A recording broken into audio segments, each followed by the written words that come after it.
Hi students, good morning. कैसे हैं आप लोग?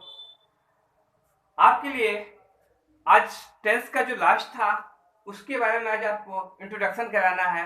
जो इंट्रोडक्शन कराना ये है कि आपको मैंने शॉर्ट एक ट्रिक्स लेके आया हूँ, बहुत छोटा सा ये, कि आपको समझ में आ जाए कि कैसे आपको पूरा टेंस आपने कवर कर लिया। 12 टेंस के बारे में आपने उसका गाइड्स भर लिया, लेकिन क्या होता है वो टेंस का रूल्स और उसके हेल्पिंग वर्ब क्या होते हैं इसके बारे में जानेंगे।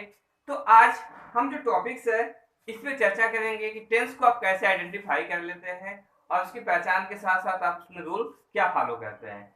बहुत ही शॉर्टकट तरीका आपके लिए लेके आया हूँ, जो बहुत ही सिंपल से विधि में ये बताया गया है।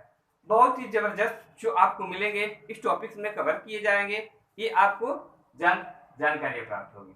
ओके स्टूडेंट, तो हम बात करते हैं टेंस। टेंस के बारे में, टेंस कितने टाइप्स होते हैं, उनके कितने काइंड्स होते हैं, ये आपको पता है। ओके, मैंने पिछले वीडियो में बता दिया था आपको, लेकिन मैं एक बार आप कवर कर दूं। जो टेंस होते हैं, टेंस यानी काल, काल तीन प्रकार के होते हैं: प्रेजेंट टेंस, पास्ट टेंस और future tense. Okay, present tense, past tense and future tense होते हैं। प्रेजेंट टेंस यानी जिसको वर्तमान काल कहते हैं, पास्ट टेंस यानी जिसको भूतकाल कहते हैं, और फ्यूचर टेंस जो होता है आपका भविष्य काल होता है। ये तीन प्रकार के आपके काल होते हैं, जो तीनों टाइप्स को फोर फोर भागों में डिवाइड किया गया है। सभी के चार चार भाग उसे डिवाइड करके उसे बनाया गया है। इतनी बात तो क्लियर हो गई होगी स्टूडेंट कि आपको टेंस के बारे में पता चल गया कितने प्रकार होते हैं, क्या क्या उनके काइंड्स होते हैं, क्या क्या हेल्पिंग वर्ब होगी, इसके बारे में आपको अभी पता चल जाएगा। चलिए, बहुत शॉर्टकट आपके लिए तरीका लेके आया हूं जो केवल आपको समझना है। ओके, देखिए पहली बात करेंगे प्रेजेंट इंडेफिनिट की। तो प्रेजेंट इंडेफिनिट टेंस की पहचान आपको होती है ता ते ती। ये तो कंफर्म है, जिस हिंदी वाक्य के क्रिया के अंत में ता है ती है ते आदि शब्द आ जाते हैं उसे आप प्रेजेंट इंडेफिनिट टेंस कहते हैं। इसमें जो हेल्पिंग वर्ब होती है ना, इसमें हेल्पिंग वर्ब अगर पॉजिटिव की हम बात कर लेंगे तो यस या ईएस का यूज करते हैं। अगर निगेटिव की बात करते हैं तो डू या डज का यूज कर देते हैं। अब ये मैं नहीं बताऊंगा किसके साथ डू या डज लगता है, किसके साथ यस या ईएस लगता है। आप पिछली वीडियो मेरी प्रेजेंट इंडेफिनिट टेंस के वीडियो में देख लीजिएगा, आपको कंफर्म हो जाएगा क्या क्या है। बस मैं आपको शॉर्टकट तरीका समझाने की कोशिश किया हूं यहाँ पे। ओके, तो यहाँ पे स्टूडेंट्स आपको पता होगी कि इंडेफिनिट टेंस की, प्रेजेंट इंडेफिनिट टेंस की पहचान तातेती होता है, पॉजिटिव में यस या यस लगता है, और निगेटिव आ जाता है डू या डज, नॉट का यूज कर दिया जाता है। इतनी बात क्लियर हो गई। ओके, चलिए वैसे ही बात करेंगे हम प्रेजेंट कॉन्टिन्यूअस टेंस की। प्रेजेंट कॉन्टिन्यूअस को कैसे आइडेंटिफाई करेंगे?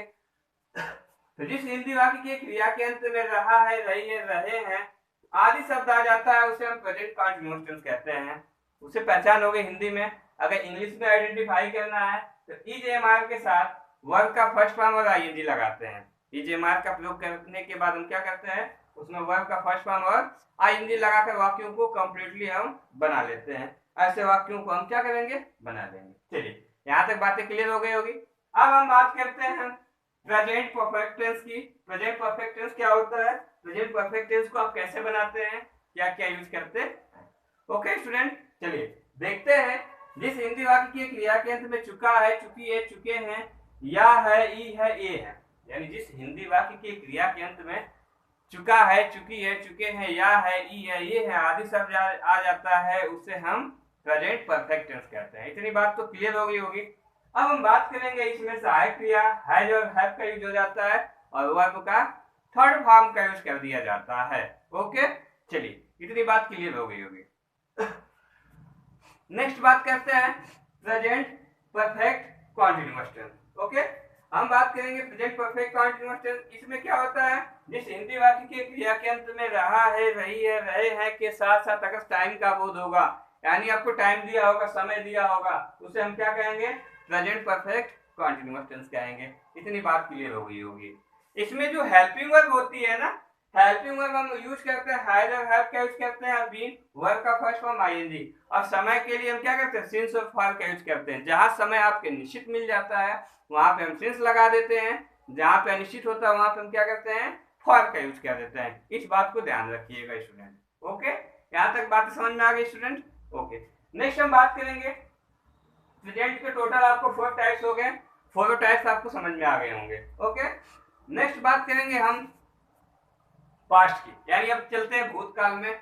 भूतकाल में हम वर्डों का यूज करेंगे कि जिस हिंदी वाक्य की क्रिया के अंत में ता था ती थी ते थे आदि शब्द आते हैं उसे हम पास्ट इंडेफिनिट टेंस कहते हैं। क्या कहते हैं कि जिस हिंदी वाक्य की क्रिया के अंत में ता था ती थी ते थे आदि शब्द आ जाते हैं उसे हम पास्ट इंडेफिनिट टेंस कहते हैं। इसमें पॉजिटिव सेंटेंस में वर्ब का सेकेंड फॉर्म यूज हो जाता है। अगर निगेटिव की बात कर देंगे तो तुरंत डिड नॉट यूज कर दिया जाता है। क्या यूज किया जाता है?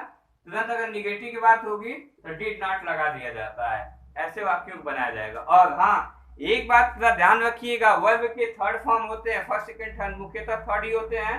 वैसे 5 तो काउंट किए जाते हैं आईएनजी और एस लगाकर, बट आपको वर्ब के थर्ड फॉर्म में वर्ब का सेकंड फॉर्म ऐसा एक है पास्ट इंडेफिनिट टेंस का पॉजिटिव सेंटेंस, वहां पे केवल वर्ब का सेकंड फॉर्म यूज किया जाता है, वो भी पास्ट इंडेफिनिट टेंस के पॉजिटिव सेंटेंस में। इस बात को ध्यान रखिएगा। ओके, चलिए पहले स्टूडेंट्स तो बात करेंगे वर्ब का second form past indefinite tense के पॉजिटिव सेंटेंस में यूज हो गया। अगर निगेटिव की बात कर लेंगे तो तुरंत डिड नॉट यूज हो जाएगा। ओके, यहां तक बातें क्लियर हो गई होगी। चलिए नेक्स्ट हम बात करेंगे सॉरी कंटीन्यूअस टेंस की। पास्ट कंटीन्यूअस टेंस को पहचानने के लिए क्या करेंगे, कैसे ये वर्डों का यूज करेंगे। जिस हिंदी वाक्य के क्रिया के अंत में रहा था रही थी रहे थे आ जाएगा। जिस हिंदी वाक्य के क्रिया के अंत में रहा था रही थी रहे थे आदि शब्द आ जाता है उसे हम पास्ट कंटीन्यूअस टेंस कहते हैं। इसमें जो सहायक क्रिया होगा ना, वाज वर्ब होगा और आईएनजी होगा। वर्ब का फर्स्ट फॉर्म होगा और आईएनजी होगा। ये आप हेल्पिंग वर्ब आप आइडेंटिफाई कर लेंगे यहाँ से। ओके, इस बात को ध्यान रखिएगा। ऐसे आपको क्या करना है, सेंटेंसेस को बना लेना है।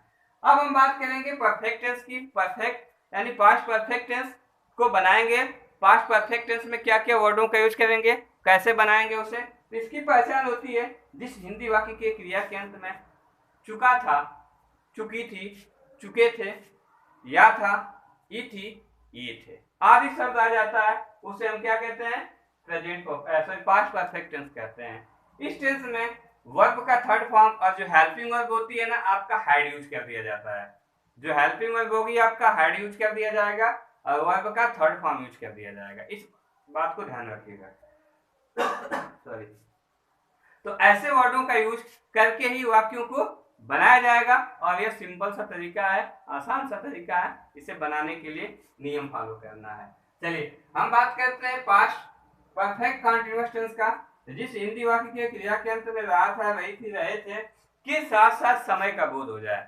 यानी जिस हिंदी वाक्य के क्रिया के अंत में रहा था रही थी रहे थे के साथ साथ अगर समय का बोध कर दिया जाता है उसे हम पास्ट परफेक्ट कंटीन्यूअस टेंस कहते हैं।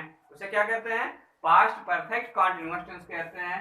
और यहाँ पे जो सहायक क्रिया होती है ना, हैड बीन का यूज कर दिया जाता है। वर्ब का फर्स्ट फॉर्म और आईएनजी, सिंस या फॉर लगाते हैं। इसमें समय निश्चित के लिए सिंस और अनिश्चित के लिए फॉर का यूज कर दिया जाता है। ऐसे वर्डों को मिलाकर क्या करते हैं, हम सेंटेंसेस को बना लेते हैं। ओके, क्लियर हो गई बातें, डन। ये था पास्ट टेंस की पूरी आइडेंटिफाई करने का तरीका, यानी फोर प्रेजेंट का, फोर पास्ट का। अब बातें करेंगे हम फ्यूचर की बातें। फ्यूचर में क्या क्या वर्डों को यूज करके बनाएंगे, कैसे सेंटेंसेस बनेंगे। फ्यूचर टेंस की पहचान होती है फ्यूचर इंडेफिनिट टेंस की।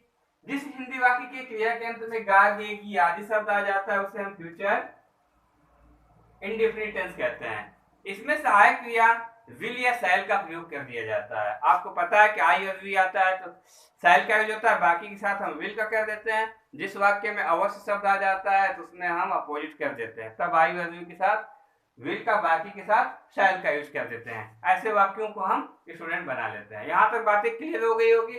चलिए, तो ये था आपका तरीका पहचानने का। हम बात करेंगे कॉन्टिन्यूअस टेंस में। कॉन्टिन्यूअस टेंस में जिस हिंदी वाक्य के क्रिया के अंत में रहा होगा, रही होगी, रहे होंगे, रहेगा, रहेगी, रहेंगे आदि शब्द आ जाता है उसे हम फ्यूचर कॉन्टिन्यूअस टेंस कहते हैं। इसमें जो सहायक क्रिया होगी ना, इसमें विल शैल के साथ बी लगाएंगे, वर्ब का फर्स्ट फॉर्म और आईएनजी लगा देंगे। इस टेंस में जिस हिंदी वाक्य में रहा होगा, रही होगी, रहे होंगे, रहेगा, रहेगी, रहेंगे आ जाता है उसे हम फ्यूचर कॉन्टिन्यूअस कहते हैं। इसमें जो सहायक क्रिया होती है ना, विल शैल के साथ हम बी का प्रयोग कर देते हैं। इतनी बात आपको क्लियर हो गई होगी। चलिए नेक्स्ट बात करते हैं परफेक्ट टेंस। परफेक्ट टेंस को कैसे पहचानेंगे, परफेक्ट टेंस में क्या क्या वर्डों का यूज किया जाता है। चलिए तो देखिए, परफेक्ट टेंस में जिस हिंदी वाक्य के क्रिया के अंत में चुकेगा, चुकेगी, चुकेगे आदि शब्द होगा, यानी चुका होगा, चुकी होगी, चुके होंगे, या होगा, ई होगी, ये होंगे आदि शब्द आ जाता है, उसे हम क्या कहते हैं, फ्यूचर टेंस कहते हैं, यानी फ्यूचर परफेक्ट टेंस कहते हैं। ओके, फ्यूचर परफेक्ट टेंस की पहचान हो गई। इसमें सहायक क्रिया विल शैल के साथ हम हैव का यूज कर देते हैं और वर्ब का थर्ड फॉर्म यूज कर देते हैं। ओके स्टूडेंट्स, यहाँ तक बातें क्लियर हो गई। चलिए नेक्स्ट बात करते हैं आपका present future perfect continuous tense की पहचान होगी जिस हिंदी वाक्य के क्रिया के अंत में रहा होगा, रही होगी, रहे होंगे के साथ साथ समय का बोध होगा, उसे हम क्या कहते हैं, फ्यूचर परफेक्ट कंटीन्यूअस टेंस कहते हैं। अब इसमें समय का बोध होगा, तो जिस हिंदी वाक्य के क्रिया के अंत में रहा होगा, रही होगी, रहे होंगे के साथ साथ अगर समय का बोध हो जाता है तो हमारा फ्यूचर परफेक्ट कंटीन्यूअस टेंस कहलाता है। Okay student, future perfect continuous tense के अकॉर्डिंग हम सेंटेंसेस को बना लेंगे। इसमें जो सहायक क्रिया होगी ना, विल शैल के साथ हम हैव बीन का प्रयोग कर देंगे। विल शैल के साथ क्या करेंगे, हैव बीन का प्रयोग कर देंगे और वाक्य को कंप्लीट कर देंगे। वर्ब का फर्स्ट फॉर्म लगा देंगे, आईएनजी लगाएंगे, ऑब्जेक्ट होगा, सिंस या फॉर और वीटीसी का प्रयोग करके वाक्य को हम कंप्लीटली बना लेंगे। तो ये है आपको फ्यूचर परफेक्ट कंटीन्यूअस टेंस के बारे में आपको पता चल गया।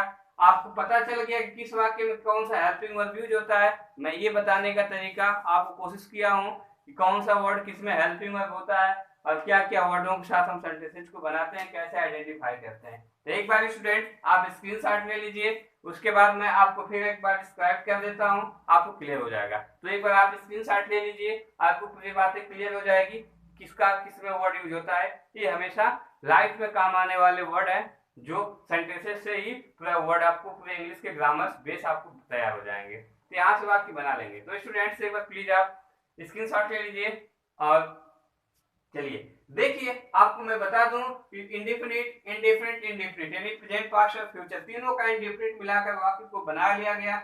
तीनों की अलग अलग सहायक क्रिया हो गई, तीनों का अलग अलग रूल हो गए, इस बात को ध्यान रखिएगा। ओके, अब देखिए कंटीन्यूअस की बात करेंगे तो सभी में आईएनजी दिखेगा, सभी में आईएनजी लगाकर वाक्य को बना लिया जाएगा। वर्ब का फर्स्ट फॉर्म होगा, वही उसी तरह परफेक्ट में आते हैं तो देखिए वर्ब का थर्ड फॉर्म यहाँ भी होगा, यहाँ भी सभी में वर्ब का third form. Helping verb change होती रहेंगी, लेकिन हेल्पिंग वर्ब जिसका के साथ साथ जो वर्ब होगा ना, वर्ब वही होगा, वर्ब में कोई चेंजिंग नहीं आएगी। स्टूडेंट इस बात को ध्यान रखिएगा। ओके, हम परफेक्ट कंटीन्यूअस की बात करते हैं। परफेक्ट कंटीन्यूअस में सभी में क्या होगा, सिंस और फॉर लगा होगा, सभी के में क्या होगा, सिंस और फॉर लगाकर वाक्य को बनाएंगे। ये है वाक्य बनाने का तरीका। तो बहुत से आसान सा विधि, सिंपल सा विधि मैं आप लोगों के लिए लेके आया था कम समय में कि आपको क्लियर हो जाए बातें। तो इसलिए आपको मेरा वीडियो कैसा लगा आप कमेंट में जरूर बताएं और आई होप कि आपको पूरी बातें मेरी समझ में आ गई होगी। तो मेरे वीडियो को लाइक, शेयर, सब्सक्राइब करना ना भूलें। Thanks for watch. Thank you.